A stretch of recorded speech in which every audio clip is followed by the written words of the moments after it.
Hey guys, কেমন আছো তোমরা সবাই? আশা করছি ভালো আছো। তো আজকে ছিল সকালবেলা নবান্ন, তো তার জন্য বসে গেছি এখানে কাজকর্ম করতে। আর দিদি এখানে চালগুলোকে কুটে ছিল বেগনি ভাজবে, তার জন্য বেসনটা মাখিয়ে দিতে তাই দিলাম। আর বাবা মাছ পাঠিয়ে দিল বাজার থেকে। আর এইখানে হচ্ছে আমরা এখন মা অন্নপূর্ণাকে আর কি সমস্ত চাল টাল দিয়ে করে নিই। আর ফল কাটার পর বাবা এখানে নবান্নটা মিক্স করছিল, মাখানো হয়ে গেছে। তার সবাই এখন বসে পড়বো একটু খাওয়ার জন্য। আর এখানে কাকাও নিয়ে এসেছিলো, তো মিক্স করলো। তারপর আমরা সমস্ত ভাই বোন মিলে বসে পড়লাম খাওয়ার জন্য। বাবু আমাদেরকে না দিয়ে কখনোই খায় না, তাই আগে আমরা বসলাম। আর এখানে আমাদের দিয়েছে। তারপরে বড়মামাকে বলেছিল একটু যেতে বড়মার বাড়িতে, তাই গেছিলাম।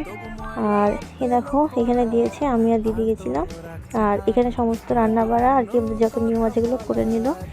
আর চল আমার হয়। আর আজকে ছিল একটা ভীষণ স্পেশাল ডে। আমার একটা বান্ধবী ছিল আইবুড়োভাত, ও এসেছিলো। আরও রাস্তায় রাত হয়ে গেছিলো, তার জন্য এখানে এখনও খাচ্ছে।